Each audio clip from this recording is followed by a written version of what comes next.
ಇದು ಮಾಡಿಲ್ಲ, ಅದಕ್ಕೆ ಬಂದ್ಬಿಟ್ಟೆ ಹೋಗಿ. ಅಲ್ಲಿ ನಮ್ಮ ಚಿಕ್ಕಮ್ಮ ಅವರಿದ್ದಾರೆ, ನನ್ನ ತಮ್ಮಂದಿರಿದ್ದಾರೆ, ಅದಕ್ಕೆ ಅವ್ರಿಗೆ ಹೇಳೋಣ ಅಂತ ಹೋಗಿ.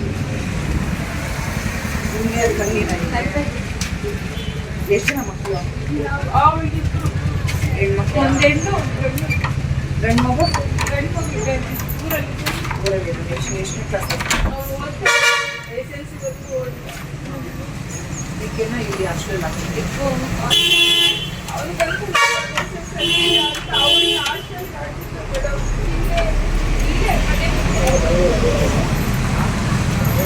ಏನೋ ಸೆಲೆಕ್ಟ್ ಆಯ್ತು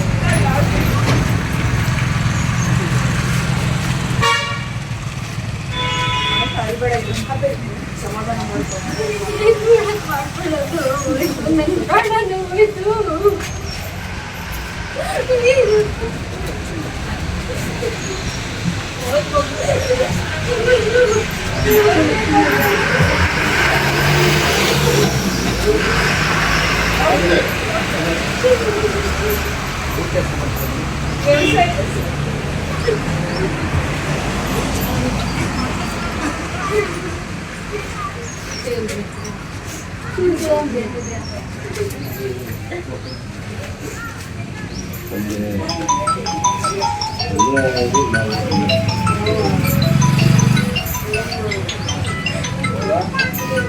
ಸಮಾಧಾನ ಮಾಡ್ಕೊಂಡು. ಯಾಕಂದ್ರೆ ಈಗ ಯಾವ ಟೈಮಲ್ಲಿ ಯಾರಿಗೆ ಸ್ವಲ್ಪ ಹೇಳೋಕ್ಕಾಗಲ್ಲ. ಅದು ವಿಧಿ ಯಾರಿಗೆ ಏನಾಗುತ್ತೆ ಹೆಂಗೆ ಹೇಳೋಕ್ಕಾಗುತ್ತೆ? ಕಲಿಸಿದ್ದು ತಪ್ಪು ಸರ್, ನಮ್ಮದು ಸ್ಕೂಲ್ ಕಳಿಸಿ ತಪ್ಪು ಅಂತ ಹೇಳೋಕ್ಕಾಗಲ್ಲ. ಬಟ್ ವಿಧಿ ಯಾರಿಗೆ ಇಲ್ಲಿ ಏನು ಬರುತ್ತೆ ಟೀಚರ್ಸ್ ಎಷ್ಟು ನೆಗ್ಲೆಕ್ಟ್ ಆಗಿದ್ರೆ ಟೀಚರ್ಸ್ ಜವಾಬ್ದಾರಿ ಆಗೋದಿಲ್ಲ ಸರ್. ಬಗ್ಗೆ ನೋಡ್ಕೊಳ್ಳಿ, ಮಕ್ಕಳು ಬೆಳೆಸೋದು ಕಳಿಸೋದು ಜವಾಬ್ದಾರಿ ನಮ್ದಿರುತ್ತೆ, ಪೋಷಕರದ್ದು.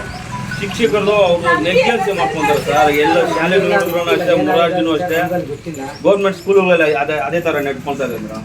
ನೀವು ಸ್ವಲ್ಪ ಅವ್ರ ಬಗ್ಗೆ ಆಕ್ಷನ್ ತಗೊಳ್ಳಿ.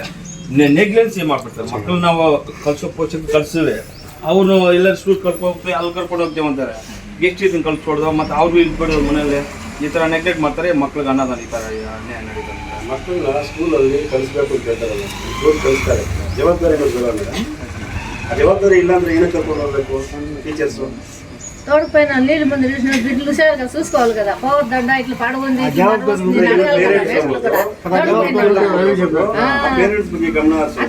ఏం తోడుకోవాలా? అదే బిడ్డలు ఏం తోడుకోవాలంటే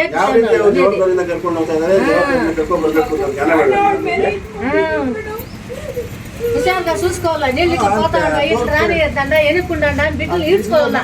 ముందుకు పోయేవాళ్ళు కూడా తోడుపోయిన వాళ్ళు ఎవరైనా కానీ ನಾವು ಸತಿ ಕೊಟ್ಟಿದ್ದೀವಿ ಮೇಡಮ್. ಅವ್ರಿಗೆ ಏನೋ ಗಮನನೇ ತಗೊಳ್ತಾರೆ. ಮೊಬೈಲ್ ತಾಲೂಕು ಅಷ್ಟು ವೇಸ್ಟ್ ಆಗಿಬಿಟ್ಟಿದೆ ಮೇಡಮ್. ನಿಜವಾಗ್ಲೂ ಗೌರ್ಮೆಂಟ್ ಸ್ಕೂಲ್ಗಳಂದ್ರೆ ಏನಪ್ಪ ಹಂಗೆ ಓದ್ಬೇಕು ಹಿಂಗೆ ಓದ್ಬೇಕು, ನೀವು ಅಲ್ಲಿ ಸೇರಿಸ್ಬೇಕು ಇಲ್ಲಿ ಸೇರಿಸ್ಬೇಡಿ ಅಂತ ಹೇಳ್ತಾರೆ. ನಾವು ಹೋಗಿ ಮಕ್ಕಳಿಗೆ ಗೌರ್ಮೆಂಟ್ ಸೇರಿಸ್ತೀವಿ, ಅವರು ಈ ಥರ ನೋಡ್ಕೊಂಡ್ಬಿಟ್ಟು ಹಿಂಗೆ ಮೇಡಮ್ ಒಬ್ಬರು ಸೇರಿಸ್ತಾರ.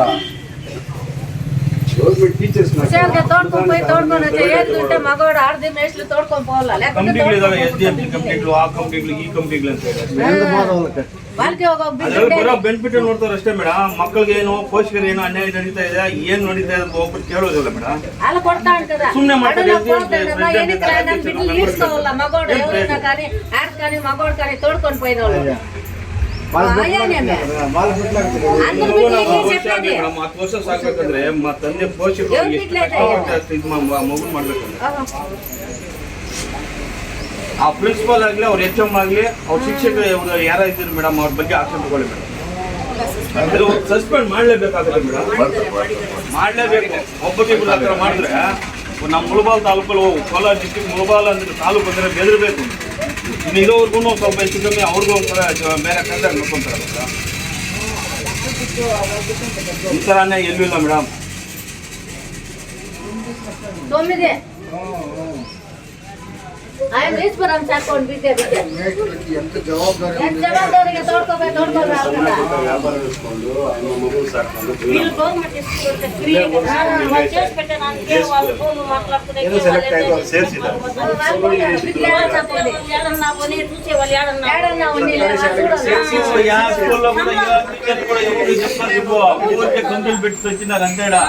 SDM కమిటీలనే అయ్యో. వాళ్ళ చేతనే క్యాన్లు పంపిస్తారో వాళ్ళ చేత నీళ్లు పంపిస్తారో ఆడి శ్రద్ధ పంపిస్తారో అంతా చేసుకుంటారు. వేసుకొని అప్పయ్య ఇప్పుడు బిడ్డ చదువు తోడుకొని జాతీయ తోడుకొని కదా అనేది ఎవరు తోడుకొస్తారు? పోతే పాయ, పైన పోతే ఉంటుంది బాగా. తోడుకోకుండా చేర్చలేని ముండా ముండా కొడుకు ఎవరైనా కానీ ఇంకేమే అక్కడికి పోతే అక్కడ ఎవరు చూసేదే ఎవరు చూస్తారు అక్కడ బిడ్డలు మా? సాకిపోతారు. చెప్పాలి మీరు ఇట్లా వాళ్ళు వచ్చినప్పుడు చెప్పండి. మీరు అట్లా మాకు వాళ్ళు తెలిసిన చెప్తే వాళ్ళు వచ్చేదే ఏట్లేని ముండా కొడుకు తోడుకొని పోకూడదు బిడ్డలే అందుకే వాళ్ళకి ఏం పని వాళ్ళకి చెప్పాల్సింది. వాళ్ళు గోలాడు ఇప్పుడు ఒక బిడ్డ బిడ్డ ఎట్లా ఉండేది గోలాడుకుండా ఎట్లా బాగుంటుంది అంతే లంచా కొడుకు తోడుకొని పోకూడదు ఆ బిడ్డలు స్టోరు నీళ్ళు పోతాను కదా అమ్మ దూరం రండి ఈడ్చుకోండి బిడ్డలు ఈడ్చుకోవాలా నలుగురు సేరి వాళ్ళు ఎంజాయ్మెంట్ లో ఉంటారు. టీచర్స్ ఎంజాయ్మెంట్ లో ఉంటారు, తెలియలేదా?